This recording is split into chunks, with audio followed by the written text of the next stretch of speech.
For weeks now, we've been watching the White House press corps wander into presidential briefings in complete ignorance, ask the same questions in an attempt to make the president look bad, then get smacked in the face with their own stupidity in a manner reminiscent of an old vaudeville comedian who steps on one end of a floorboard in such a way that the other end levers up and clobbers him.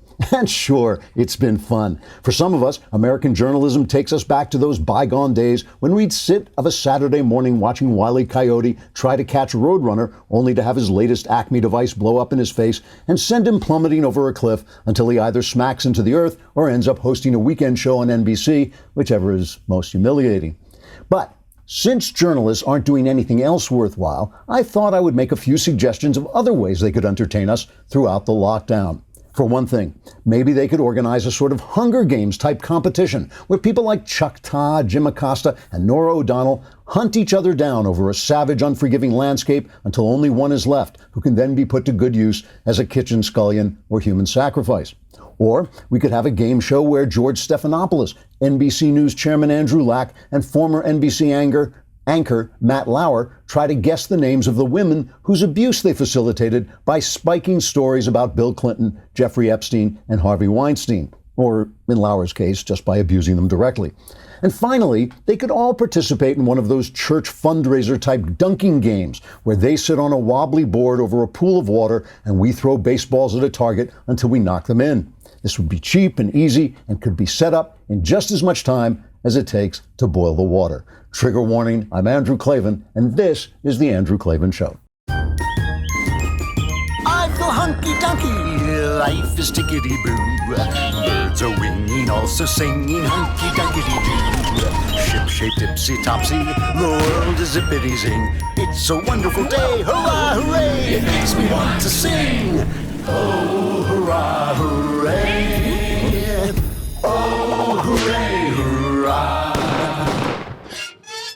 There's a famous story about the French king Louis XVI at the start of the French Revolution, when the liberal-leaning Duc de la Rochefoucauld informed him of the storming of the Bastille. The king asked, "Is it a revolt?" And La Rochefoucauld answered, "No, sire, it's a revolution." 3 years later, the king was in prison. A year after that, he was executed by the guillotine. The story reminds me of the look on the face of Nicolae Ceausescu, the brutally murderous dictator of Romania, when it was under the rule of Bernie Sanders' honeymoon spot, the Soviet Union. I can remember around Christmas time, 1989, as the Soviet Union began to collapse and protests spread through the slave empire's satellites, Ceausescu stood out on the balcony of the Communist Party headquarters to give a speech to the protesting crowds. He had had an iron grip on his country and he didn't realize he had lost it. The look on his face, and you can still see this on YouTube, it is really worth watching. The look on his face when he realized that this was no revolt, but a revolution, is something anyone who saw it will never forget. I'll never forget it. A few days later, Christmas Day, in fact, after Ceausescu and his wife tried to flee and they were captured and summarily tried, they were executed the moment sentence was delivered. Now, please believe me when I say I am not comparing American journalists to the King of France or the dictator of Romania. After all, the King of France at least knew how to dress well, and Ceausescu was a psychopathic killer, so at least he had a talent. My only point is that those who have an iron grip on power and information sometimes are the last to find out that the days of their dictatorship are done. I'm going to show you some stunning fake news in a moment that proves my point. But no one knows the future. That's why they call it the future. But I just think the end has to be coming for these journalist clowns. In the past few years, we've seen the networks try to sell us a Russian collusion hoax, a total hoax, and then cover up for the CIA and the FBI schmucks who perpetrated the hoax. We've seen them run a vividly dishonest attempt to destroy a Supreme Court nominee, Kavanaugh, and then cover up for Joe Biden. They're doing that right now. We've seen NBC, and ABC cover up for rapists like Harvey Weinstein and Jeffrey Epstein, and now we see all of them doing everything they can to destroy the president and restore the status quo of power to failed elites. I don't believe this can go on, and I truly cannot wait to see the look on these people's faces when they look down at the deplorables from the balcony of their watering holes and realize this is not a revolt, it's a revolution. All right, let me take a moment before I get to the ad and talk about the fact that our ads matter so much to us. This is a business. They're a business. All of us are suffering. All of us are struggling. The fact that they stick with us in this time is important to us. It matters. It's a matter of survival for us. And if you can support them, because I know you're suffering too and you're struggling too, but if you can support our advertisers, we really appreciate it. They are good people. They're people we vetted. I try out everything or make sure they're tried out. If they're not something that I can try out, I try out everything. These are good guys. They stick with us. They stick with me when I say all the stuff that I say, the controversial stuff that I say, but they stick through it and they take the hits. Hopefully you'll give them some good hits and use their products. Let me talk about NetSuite. This is an important one at a time when all small businesses are struggling. It is more important than ever that you know what your numbers are. And the problem is they're in different places. You can't find them. That's why you use NetSuite. That's why Ring uses them. Hint to Covis. They all use NetSuite to accelerate their growth. Successful companies know that in order to grow faster, you need the right tools. If you want to take your company from 2 million to 10 million or 10 million to hundreds of millions in revenue, NetSuite by Oracle gives you the tools to turbocharge your growth. With NetSuite, you get a full picture of your business, finance, inventory, HR, customers, and more. It's everything you need to grow all in one place. You can run your entire business from anywhere, even if you're working from home. With NetSuite, you're covered. Schedule your free product tour right now and receive your free guide, 6 ways to run a more profitable business at netsuite.com/Klavan. That's netsuite.com/Klavan. netsuite.com/Klavan. If you want to know how to run your business, you have to know how do you spell Klavan. That's it. There are no E's. Not a single E to be found in Klavan. I just make it look easy. Mailbag is tomorrow. Do not miss it. All your problems will be solved. Go to dailywire.com and subscribe. Hit the podcast button. Hit the Andrew Klavan podcast. Hit the little symbol of the mailbag. Ask me anything you want. Politics, religion, your personal life. All my answers guaranteed 100% correct and will change your life. For the better, you have to tune in to find out. Congressman Dan Crenshaw, future president of the United States, will be here later on in the show. Let me just play this for you because, right, we're all in this time of anxiety and fear. We don't know what's going on. CBS News runs this interview with a woman who says she's a nurse who had to leave her job. Here is a portion of that interview. I quit my job today. I went into work and I was assigned to a COVID patient on an ICU unit that has been converted to a designated COVID unit. None of the nurses are wearing masks, not even surgical masks in the hallways when they're giving report to each other. I had my own N95 mask. I told my manager I understand we're short on supplies, but let me protect myself. Let me feel safe. I have family that I have to come home to, and the way things are looking, this isn't gonna get any better. America is not prepared, and nurses are not being protected. So the first question is, what the hell is the music for? It's not a television show, it's real life. And the second question is it real life? And the answer apparently is no.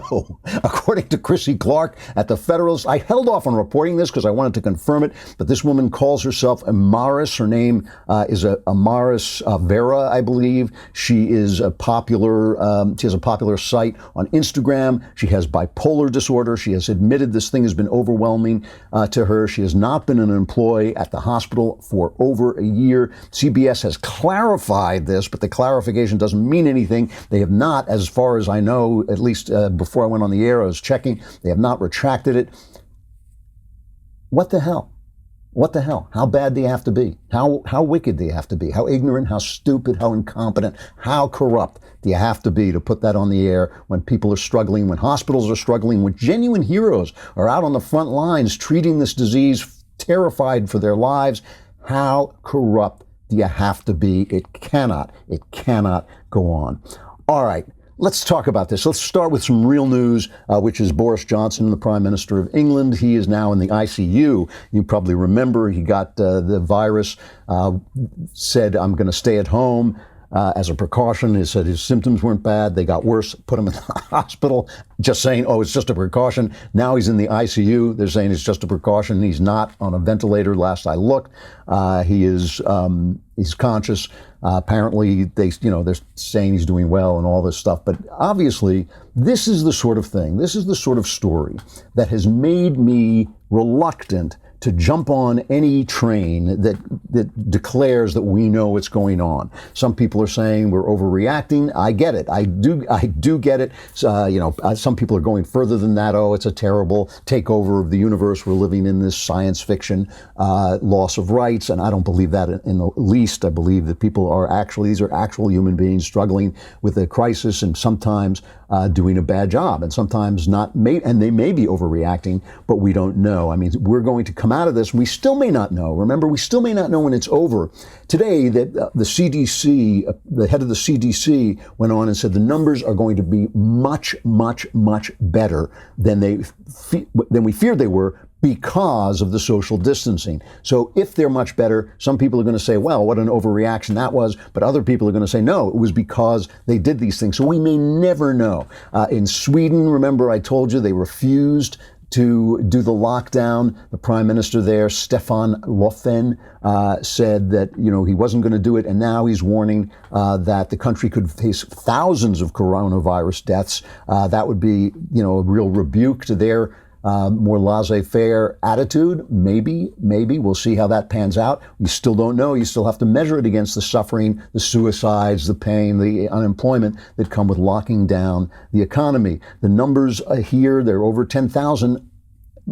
A plurality of those are in New York. I mean, we have had this thing in New York where it is plague central, and we don't know where, whether or not that's what the reasons for that are. Still mostly people with underlying conditions, mostly people who are older, and that's why we have to put everything we have into saving the Klavan. We have to save the Klavan because, I'm the sort of target for this disease is hanging out outside going, come out, Klavan, come out. We've got to make sure that it can't get me, because once I'm gone, we're totally lost.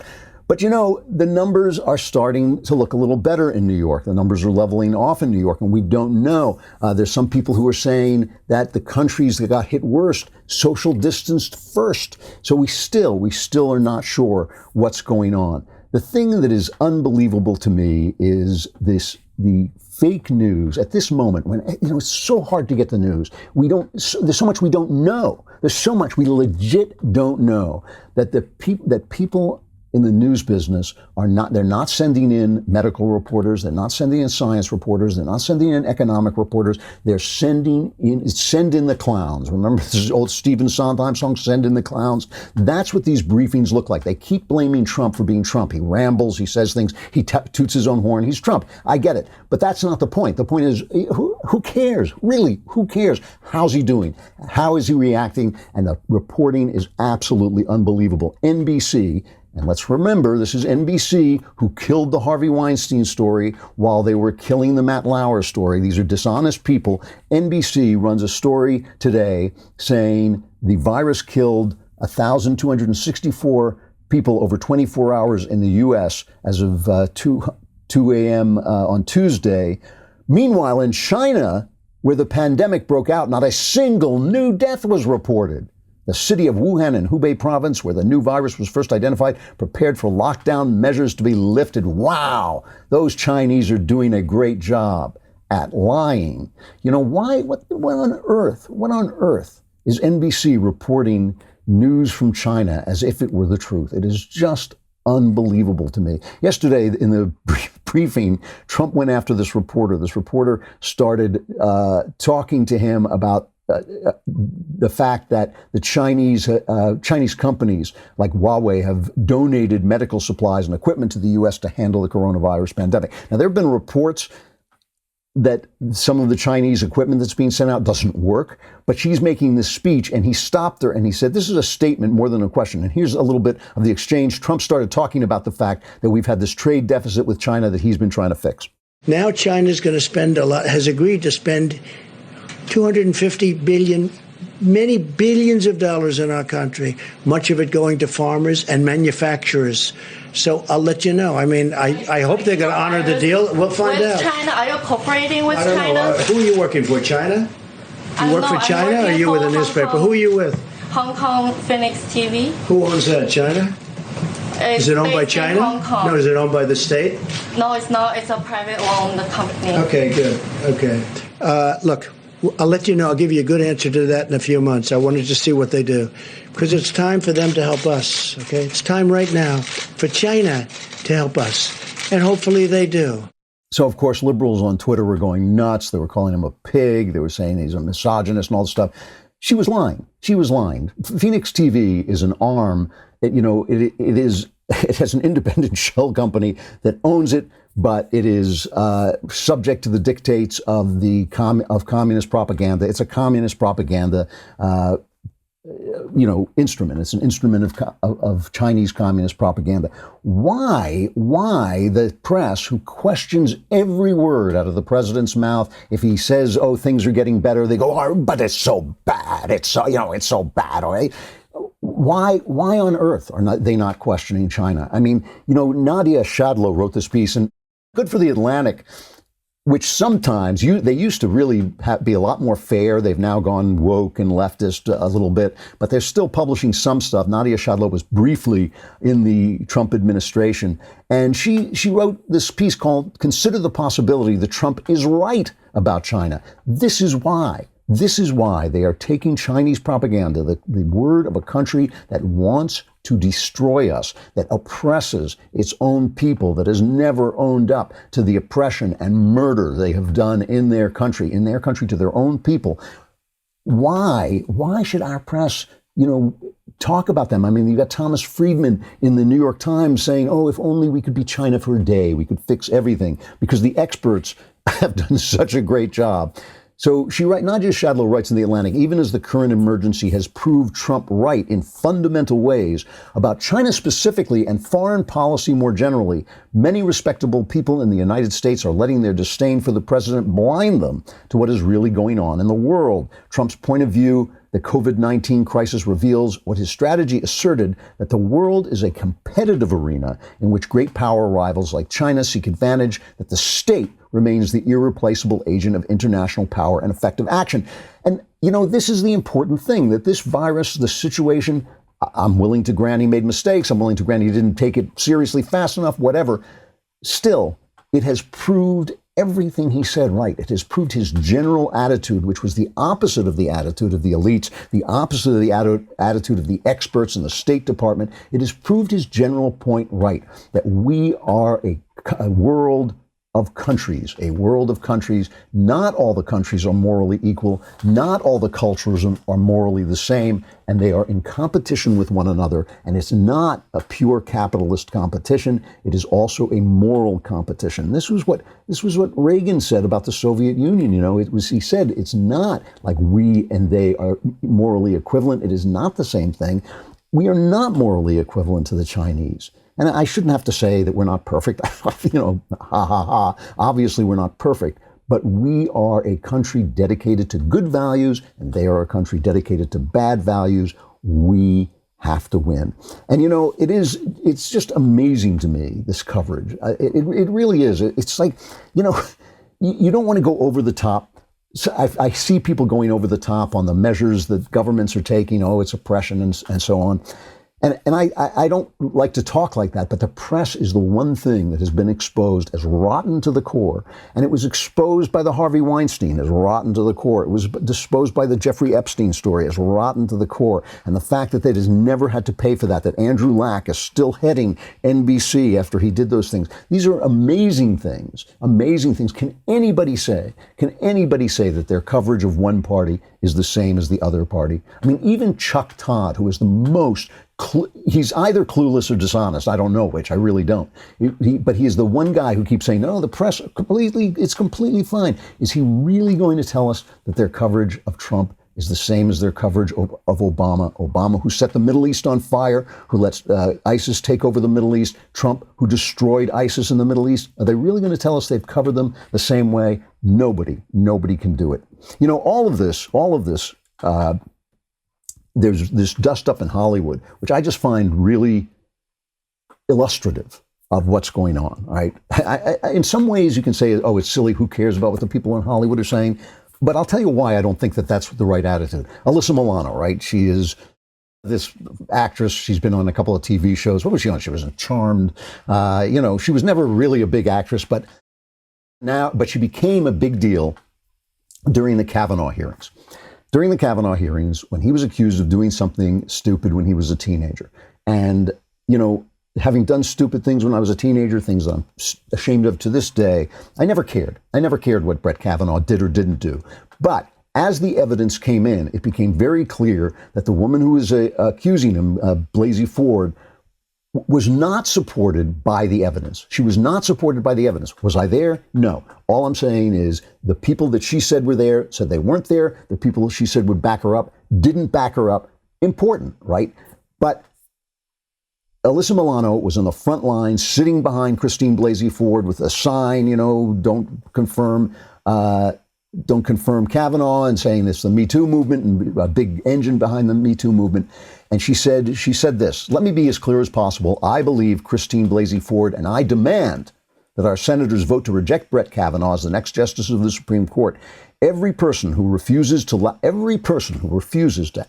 loudly and openly reject Brett Kavanaugh's nomination is telling every generation of Americans that an alleged abuser's career is more valuable than a survivor's humanity. And the highest court in our land is no place for an alleged sexual offender to sit. Now, what were the things you didn't hear in there? Due process, proof, evidence, listening to both sides, innocent before proved guilty, all those things. Now she's backing Joe Biden. Okay, now she's backing Joe Biden. Now, Kavanaugh was accused of being, when a teenager, of laying on top of a girl in a threatening and, if it were true, it would have been a nasty thing to do, definitely deserves a slap upside the head and all this. But that was it. Tara Reid is saying that Biden pinned her against the wall and stuck his hand into her body, okay, which seems, as an adult and as a powerful person, did this, right? He was a senator at the time. He was 93. So here's Alyssa Milano, why she's not taking that seriously. I believe that even though we should believe women, and that is an important thing, and what that statement really means is, for so long, the go-to has been not to believe them. So really we have to sort of societally change that mindset to believing women, but that does not mean at the expense of not, giving men their due process and investigating situations. I like that. And giving, it's got to be fair in both directions. So that's the guy who's interviewing her is named Andy Cohen. He's called Radio Andy. He's my favorite part of that clip. I like due process. Why? I like that. Why didn't anybody think of that before? Due process. Maybe we should write that into our laws or something. What a wonderful, I mean, what a fraud. What a total fraud. Come on. Nobody can say that she's holding one of these people to the same standard as she is the other. Again, one, as an adult, stuck his hand into a woman's body, allegedly. One of them, as a kid, as a stupid teenager, is accused of having gotten drunk and laying on top of a girl before he fell off laughing. Okay. So Rose McGowan, who is clearly a very troubled person, who was one of Harvey Weinstein's victims and was a co-star with Alyssa Milano in this witch TV show Charmed. I'll get back to this in a second. So Rose McGowan, she went on and she ripped her on, what was it? I think it's CBS, ABC, I can't remember. Anyway, here's the interview where she says, I don't care what Alyssa Milano says. Your former Charmed co-star, Alyssa Milano, gets a lot of credit for helping Me Too go viral. So? Are you proud of her? I don't like her. Why? Because I think she's a lie. Why? Do you think I don't know these people? I'm not looking at this from the outside. I have a lot of experience. I know she's married to a CIA agent. Do the math. Who's behind Time's Up? CIA. Where do they meet? CIA. Who needs good PR? CIA. Who are part of the pimp problem? CIA. These are very powerful people you're talking about. They are. So am I. All right, so CAA, obviously a big agency out here, one of the kind of an agency that founded the new Hollywood, very, very powerful out here, and they represented many of the actresses who were sent to meetings with Weinstein at his suite at the Peninsula Hotel in Beverly Hills, California. That's why she's calling him part of the pimp problem. Everybody knew what happened to an actress who went over to his suite at the hotel. It was not a secret, certainly not a secret at CAA. And they're embracing the Time's Up movement, and she's saying, yeah, this is good PR, but it's all the same people, right? And when Weinstein was trying to kill Ronan Farrow's expose in the New Yorker, he called the CAA managing partner, Brian Lord, who told Weinstein that Farrow, a CIA client, wouldn't meet with him, and CAA has apologized. They say, we apologize to any person the agency let down for not meeting the high expectations we place on ourselves as individuals and as a company.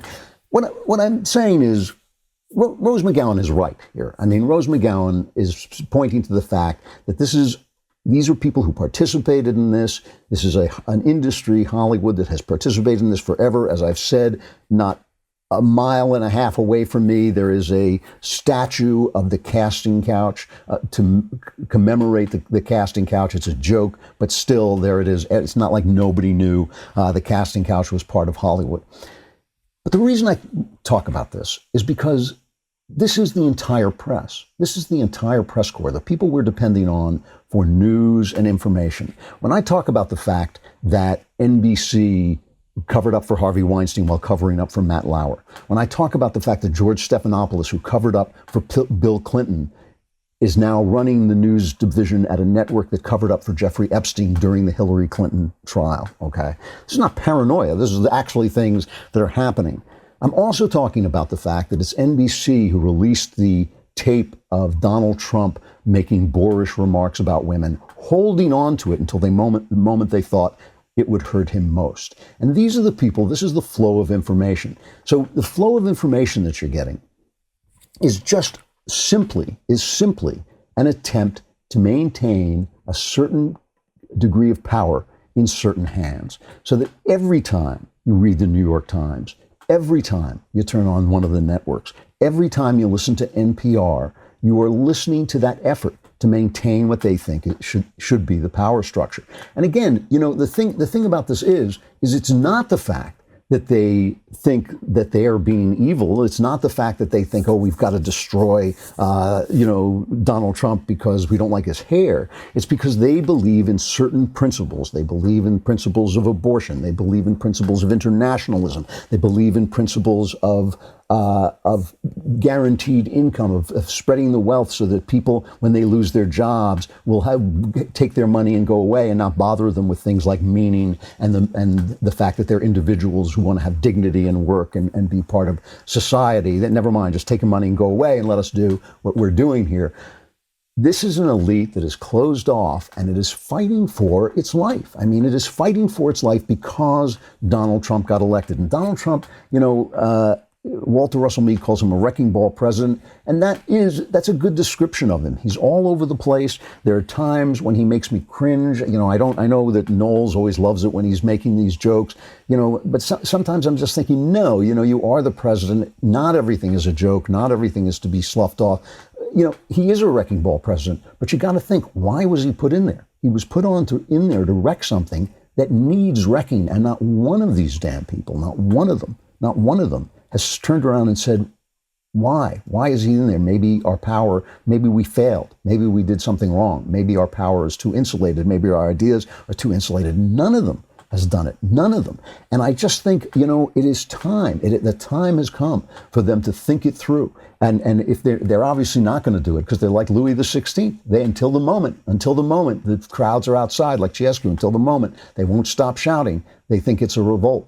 But I think it's a revolution, and I think their time has come, and I think they really have to look to it, or we're going to have to do something about it ourselves. All right, We have Dan Crenshaw coming up in just a second. Let me remind you that we're doing All Access live. We meant this for All Access members, but we're giving it to all subscribers. We just sit and chat with you. It's at 8 p.m. Eastern, 5 p.m. Pacific every weeknight. I'm doing one Thursday. We just come on and talk. You can ask us questions if you're a subscriber. We love hearing from you. Please come on and do it. It's a good time to subscribe also because the mailbag is tomorrow. You want your questions in there so all your problems will be solved. So come on over to dailywire.com.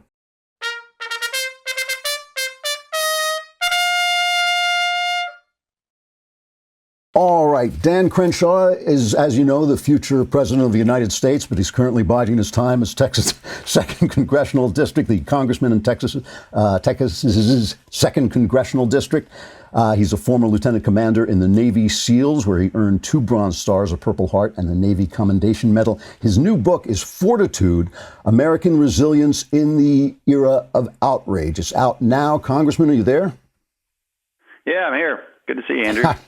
It's good to have you on. I'm a big fan, and I'm glad to get a chance to talk to you. I really appreciate it.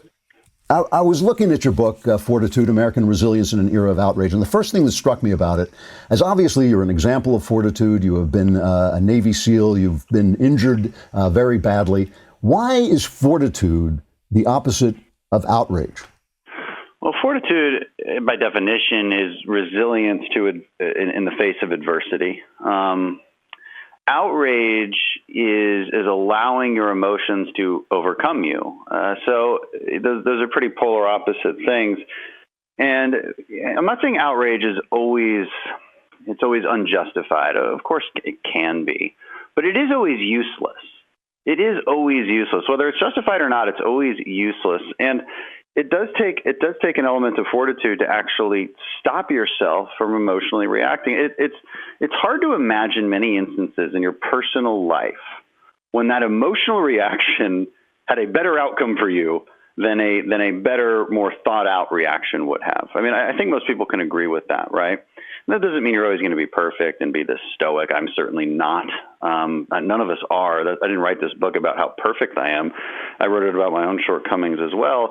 And I wrote it about what we should aspire to. And, so each chapter is a lesson in how to overcome that outrage culture and how to identify it and how to overcome it. So it's really about personal fortitude, and I try to make these lessons very applicable to even the smallest of things. But it's also a culture book, and especially wraps up that way in the last chapter. It really is about our American story and who we want to be and how we need to get there, and what we need to remember about ourselves and about the grit and American tenacity and the American spirit to get us back to where we need to be. And you know what? Now is a really good time to do that, because this book was written about petty outrage. This book was written about stupid cancel culture and all that nonsense and microaggressions. But you know what? Now we have real aggressions. Okay, we have a real virus that is plaguing the world. This would be a really good time to remember who we actually are as Americans. When you were wounded in Afghanistan, I mean, it was a really bad injury. When you woke up and you were threatened with blindness, what was the path that you had to take to deal with that? What was the mental path you had to create for yourself? It's interesting. People ask me a question a lot, and the question goes something like this: what was it like knowing that you might be blind? Because doctors didn't think I would really ever see out of my good eye ever again. It was really badly damaged. They were hopeful I might see lights and shapes. But the way I answer that question is, and I answer it truthfully, which is I don't know. I don't know what that mental state is like, because I never felt it. I believed, even if that belief was not based in reality, I believed that I would see again, and I believed it was just a matter of time, and I just had to get through each day or each 5 minutes, really, and that kept me sane. Now how I did that, I don't know. Maybe I'm stubborn. Maybe I'm stupid. Maybe God gave me the strength to not go insane. Frankly, that's probably the more likely reason. I also learned it from buds. I mean, I learned going through the hardest training in the world that it really is about that next 5 minutes, and that you have to keep your eye on the ball, so to speak, in this case. I mean, that's somewhat ironically. And so there's a goal in mind, and I have a chapter in the book called No Plan B. And No Plan B is fundamentally about not quitting. Don't live your plan B. That doesn't mean don't have contingencies in your life. It doesn't mean don't change directions when it makes sense. But if Michael Knowles isn't good at doing a podcast, then he should quit, or right? anything. At least in Ben Shapiro's mind, in your mind, right? But I'm just kidding, everybody. I love Michael; he's my friend. But that's not quitting, right? So, only you know when you've quit, and that's what that chapter's about. And because you give yourself a choice. And that's how people quit SEAL training. They gave themselves a choice. They wanted to do this, but they weren't sure if they could make it, but they want to give it their best. Well, then they'll quit. I guarantee they'll quit. Only the guys make it when they're like, no, I'm just going to do this, or I'll die. I'll die or I'll do this. It's one of the two. And if you have that mentality, you'll win. And you should live your life that way. I'm not saying everybody's going to become a SEAL, but you have to live your life with this plan A purpose. You know what you want. You know you're going to live that way. And every small decision makes up that bigger purpose, and that's what living your plan A really is. You're looking at this moment. Obviously, we're in this crisis. Well, first of all, let me ask you flat out: how do you think the administration is doing so far? I think they're doing the best they can. We can always look in hindsight and say, well, at this point, you really should have industrialized that PPE production, that ventilator production. But that's not always a fair criticism. The fair criticism is to go back in time. What did you know at this point? What did you ignore deliberately? And when we do that in a fair way, what we actually find, and I did a whole podcast on this where I read out the timeline of who knew what and what actions were taken. And when you do that, what you actually find is most of the media was downplaying this way more than President Trump was. In fact, President Trump is the one who made the extreme decision, and at the time this was extreme, to stop flights or restrict travel coming in from China. On that same day, on the exact same day he did that, what did Nancy Pelosi do? She proposed the No Ban Act, which would be a congressional mandate not to do what Trump did, to say that he doesn't have the power to actually restrict that travel. And so we can say with 100% confidence how the Democrats would have reacted to this. Because they tell us, right? Joe Biden told us how he would have reacted to this. He would not have implemented that travel ban. Nancy Pelosi has told us she would not have implemented that travel ban. Now, in hindsight, they agree with it. But if they were in charge, we can safely say with 100% confidence they would not have done that because they've told us. So, I don't like that finger pointing, but they've forced us into that finger pointing. Yeah. And it can't stop right here. We can't all just come together and give each other some grace and say, hey, I don't think the Obama administration had a crystal ball. I don't think they should have known that they needed extra PPE in the national stockpile after it was depleted. I want to be able to give them that grace because, frankly, I think that's objectively true. When you're preparing for disasters, you're mostly just preparing for the last one because you don't have a crystal ball, and it's very difficult to look ahead. And so, I agree with what Fauci said recently. I mean, it's hard to imagine an administration doing much better. It doesn't mean they're perfect, but then if you're gonna claim that they should be perfect, we need to objectively state what perfect is, and then objectively state what reasonable is below that. And our political opportunism that has been prevalent in this country that seems incapable of doing that, unfortunately. And I'll call it out when I see it, but I hope it ends. We're talking to Congressman Dan Crenshaw. His book is Fortitude, American Resilience in the Era of Outrage. I just want to ask you one last question before I let you go. If outrage is the problem, the press, the American journalism seems to be in a very bad way. And right now it seems to be really shaming itself. This is my opinion. I'm interested in what you think of their role in creating the outrage culture. Yeah, a huge role. I mean, I talk about them in my book. And there's other books that are well written by liberals. Matt Taibbi and Hate Inc. really examines the role of media and the changes in media that have contributed to outrage culture. Again, my book is not a dissection of the actual problem. It's an offering of solutions. But it's a huge part of it because of the headlines they write, right? And they're designed quite deliberately to make you enraged. There are certain words that have emotional meaning, and they deliberately use these words. And actually, a lot of journalists get pissed off about this because a journalist might write the story, and you've seen this as much as I have. a lot of times the story itself might actually give you the context and balance that you might be looking for. But the headline is totally misleading. It's editorialized in a huge extent.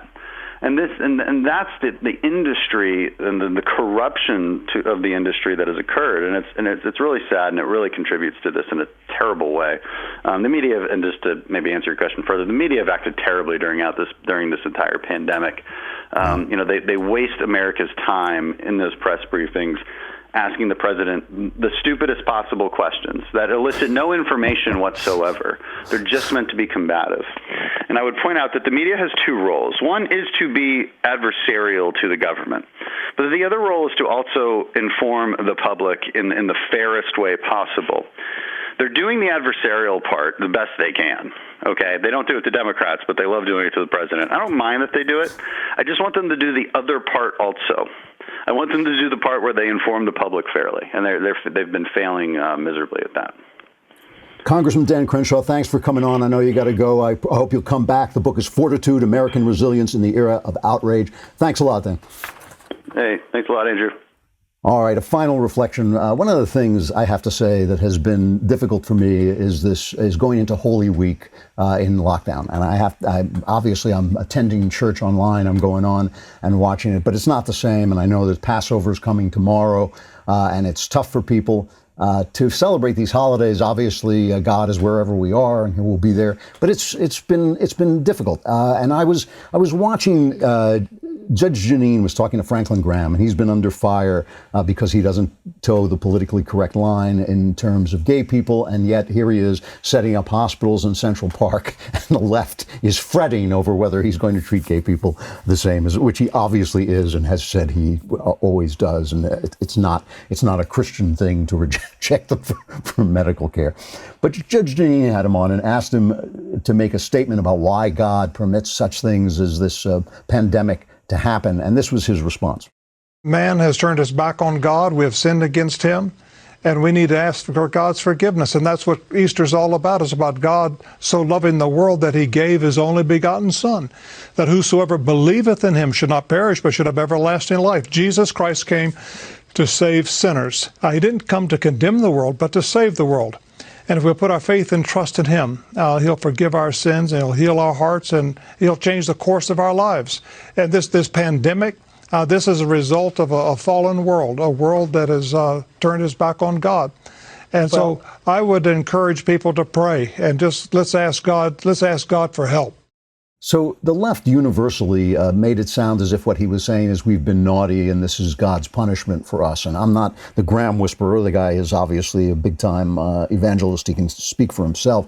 But that's not what I'm hearing him say. What I hear him say is the simple truth that the world is broken. The world is not what it's supposed to be. None of us is what he or she is supposed to be. I don't think anyone ever looks at himself and says, maybe Chuck Todd does, but the rest of us, nobody looks at himself and says, boy, I am exactly what I was meant to be when I was born. This was the perfect, I'm now my ideal self. Nobody says that. This is a broken world, and nature is broken, and nature itself is free to do the things that it does. And this is in the Christian worldview, this is what is called the state of sin.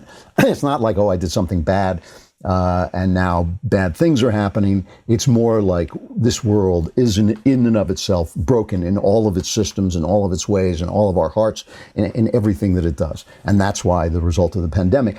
The idea of Christianity, as I see it, is that we live in a broken system, but there is a larger system which is not broken. There is a larger system that is not broken, and the idea is that a doorway named Jesus Christ has opened up between one system, the broken system, and the other system.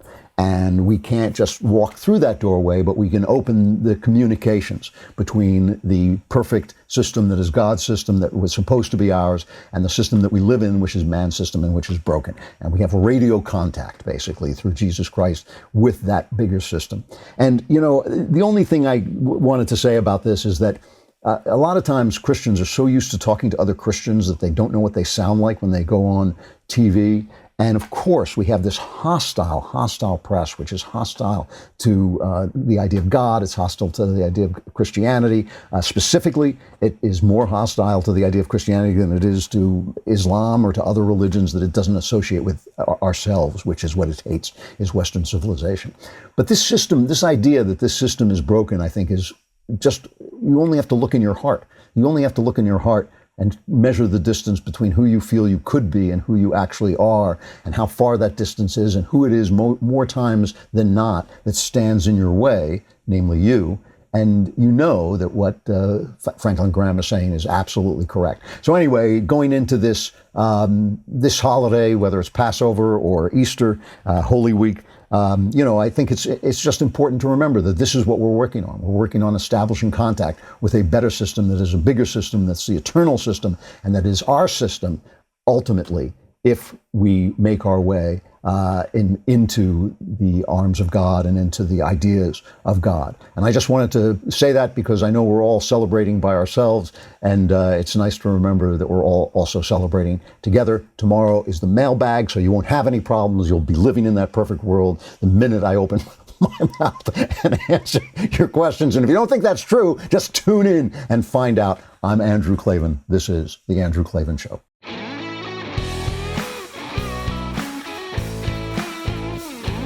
The Andrew Klavan Show is produced by Robert Sterling and directed by Mike Joyner. Executive producer, Jeremy Boring. Technical producer, Austin Stevens. And our supervising producer is Mathis Glover. Assistant director, Pavel Wydowski. Edited by Adam Sayevitz. Audio mixed by Robin Fenderson. Hair and makeup is by Jesua Alvera. Animations are by Cynthia Angulo. Production assistants, McKenna Waters and Ryan Love.